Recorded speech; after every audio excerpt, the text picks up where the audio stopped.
Okay, so this is going to be my last anti-trekker response video regarding the Romulans and the Romulan counterfeit theory, as well as some of the tangent subjects that have come about since this soiree of ours began. I'm going to let the anti-trekker have the last word on this. I think that's appropriate, given that given his seniority as a YouTuber.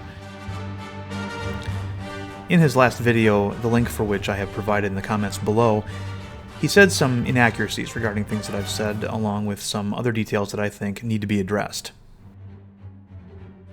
The first thing I want to address is that he considers the Romulan counterfeit theory to be a weak argument because it is based on visual interpretation.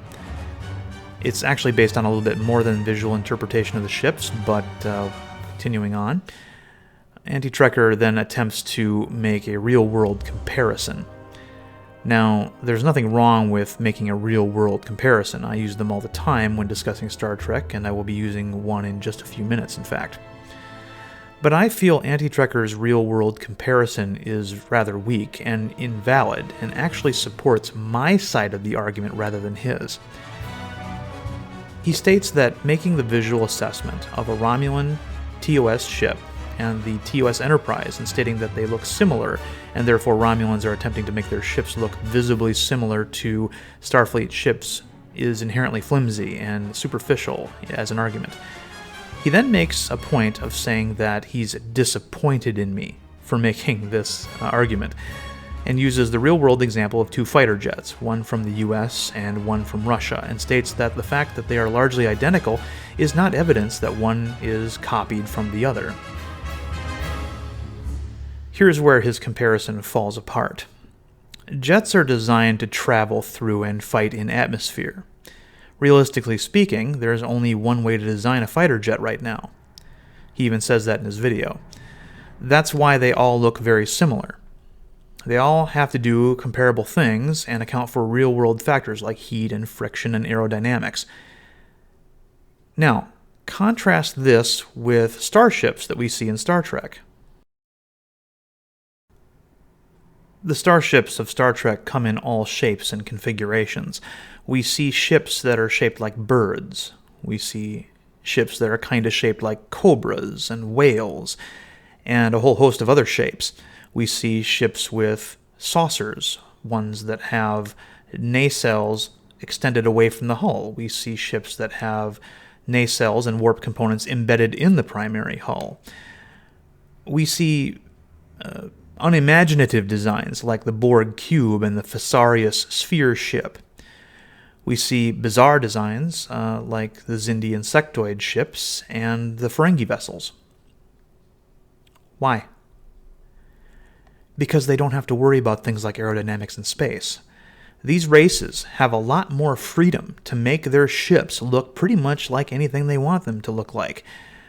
Unlike your jet comparison. We know that in order to travel at warp speed, they have to have warp components and things like that, but those things don't have to necessarily be positioned in any given place on the ship. For some reason, however, the Romulans decided to make their intruder from Balance of Terror look like a modified saucer with two nacelles, extended from the hull, that look like they were made from the same materials as Starfleet ships. Decades later, for some reason, the Romulans decided to make their ships resemble birds, like the ships of another political power in their quadrant. Comparing real-world jets to the starships of Star Trek? Not a good plan. He then uses the clip I used, in which Stiles says that regardless of what a Romulan ship will look like after 100 years, you'll know it is one by how it is painted. Notice that they admit here that they will not know what it looks like. The reason why Kirk didn't know what a Romulan ship would look like is precisely because in Star Trek, starships can look like anything, particularly when you're looking at ships from multiple races and fleets. Again, this clip supports my side of the argument, not yours. He then goes on to say this. I gotta say, Darren, I'm quite frankly surprised you didn't catch this. I really am, because I didn't realize it until watching your video, and it just kind of clicked in my head that the whole argumentation over whether or not the ship could be called a bird of prey is irrelevant, because there is no Klingon bird of prey. And you demonstrated it yourself. You talked about the AMT model of a Vorcha-class battlecruiser that was actually mislabeled by AMT as a Cavort-class battlecruiser, and you talked about how that invalidates licensing because that particular model was wrong. Well, first of all, no, it doesn't. It just means that that particular model was wrong. Just because it was a misprint doesn't mean the canonical information has changed. It just means it was a misprint. That being said, what is a Cavort-class ship? It is a bird of prey. Military log supplemental. Lieutenant Tasha Yar has transferred to the Enterprise C, where she has taken over tactical duties. Meanwhile, our long-range scanners have picked up Klingon battle cruisers on battle cruisers on battle cruisers on battle cruisers. Meanwhile, our long-range scanners have picked up Klingon battle cruisers on an intercept course. Number and type of ships, Mr. Crusher? 3 Cavort-class battlecruisers, sir. 3 Cavort-class battlecruisers, sir. 3 Cavort-class battlecruisers, sir. 3 Cavort-class battlecruisers, sir.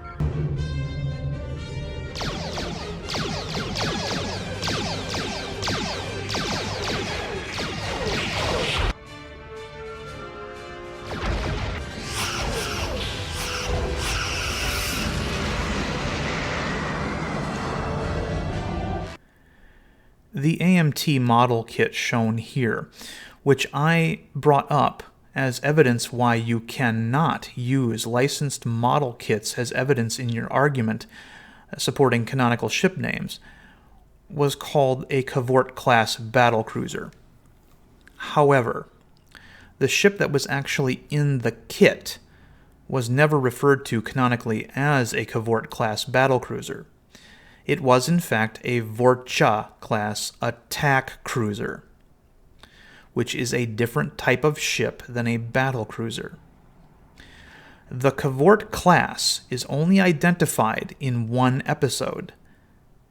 Now, as you can see, I didn't make a mistake when I referred to the Cavorts as battlecruisers. The Cavort-class battlecruiser is the ship that was shown attacking the Enterprises in the episode Yesterday's Enterprise. It is identified by both class name and ship type as such. Now, we can plainly see that they are using bird of prey models. That is, however, irrelevant. Captain Picard, Ensign Crusher, and presumably the ship's computer identified those ships as Cavort-class battle cruisers. That is what they are called on screen, and that is why I referred to the Cavorts as battle cruisers. Now, it's important to mention that this episode largely takes place in an alternate reality that is dismissed at the end of the episode. But in the reality depicted, those rather large birds of prey are called battle cruisers. Here comes that real-world comparison I alluded to earlier. It is not unheard of for a ship to change type over time. This is the USS Reasoner. She began her life as a destroyer-type vessel, but ended her life having been redesignated as a frigate. This is the USS Florida. The Florida was originally designated as a ballistic missile submarine type, but has since been converted into a guided missile submarine type vessel. The Cavorts are rather odd. They're huge. They also fire their weapons from a wing position that is somewhere between the cruise position and the landing position, and we never see them move, unlike the smaller birds of prey. While Yesterday's Enterprise is the only episode in which such a ship is named Cavort-class battlecruiser, we have seen large birds of prey that function like this in the regular TNG continuity. It is also possible, just possible, that the term Cavort-class battlecruiser is strictly a Starfleet designation for these ships. This is a Russian ballistic missile submarine. The NATO designation for this vessel is Typhoon-class ballistic missile submarine. I may or may not have tracked one of these in my naval career. However, that is not what the Russians call it. The Russians, the people who make this submarine, or made it, call it an Akula-class submarine. Akula is Russian for shark. Where this can get confusing is NATO uses the term Akula as the designation for another Russian submarine, as in the Akula-class attack submarine. Now, the Russians don't call this smaller vessel an Akula class because they already used that term for the larger Typhoon. The Russians call what we call the Akula, they call the Shuka, which is Russian for pike. I'm going into all of this trouble because I think the actual confusion regarding the Cavort-class battlecruiser resides firmly in the front yard of the anti-trekker, not myself. Now, you yourself have said multiple times that you don't like, in fact, it's a pet peeve of yours as a former sailor, and it's understandable, you can't stand that people confuse ship type and ship class. So, for example, for the Federation, a heavy cruiser is a ship type. A Constitution-class ship is a ship class. So all Constitution-class ships are heavy cruisers, but not all heavy cruisers are, of course, Constitution-class ships. And yet, you make the very same mistake. There is no Klingon-class bird of prey. From the Klingon perspective, bird of prey is a ship type. And at what time did I say that bird of prey was a class and not a type? I'm genuinely confused by this. I don't know if... Oh, I'll be nice. Anti-Trekker is dealing with a lot of pain right now. He's probably on meds. I just don't recall ever referring to a bird of prey as a class of ship rather than a type of ship. We know there are several different classes of birds of prey, including the Burrell and the D-whatever. D12, I guess, maybe. Again, I don't know what he's referring to. If I may have had an accidental slip of the tongue, that's possible. But I honestly don't remember ever making this particular mistake. Number two is that you try to argue that, in the past at least, that the Romulan designation for the ship that crossed the neutral zone should probably be designated Warbird. However, we hear every Romulan ship referred to as a Warbird. Now, this is perhaps one of the most unresearched statements he's made so far. This Romulan science vessel was not called a Romulan Warbird. This Romulan scout ship was not called a Warbird, and Senator Vreenak's personal vehicle was also not called a Warbird. So I don't know where he's getting that from. Again, I'd hate to speculate at this point. So Warbird is simply as generic a term to the Romulans as Starship is in the Federation. If you say so, but it has no basis in actual fact. Moving on. He then moves on to his favorite little chestnut in this whole discussion, and that is that the Romulans, the perennial villains in Star Trek, are an honorable people. Look, if he wants to call them that, let him call them that. I think they're treacherous. And I think they, as a people, were that way from the get-go. The first time we hear them described, they're described as treacherous. the first time we see them in terms of broadcast date, they're violating a treaty and murdering Federation citizens when war wasn't even declared instead of seeking a diplomatic solution.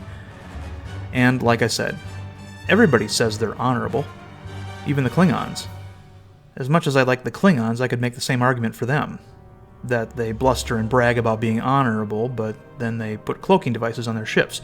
At the very least, that's a questionable idea. And then there's their behavior, but that's another discussion. Anti-Trekkers delve into the Romulans doesn't persuade me that they aren't treacherous any more than the 285 rules of acquisition persuade me that the Ferengi aren't treacherous. The Ferengi look at the universe as a place filled with worlds that have too much of one thing and not enough of another, and that it is their sacred duty to bring balance. I'm not buying that any more than I'm buying Anti-Trekkers' professions that just because Romulans say they have honor means they are honorable, or his recent kumbaya treatment of them in his video as a pitiable people. Like I said in the beginning of this video, however, he gets the last word. Thanks for watching.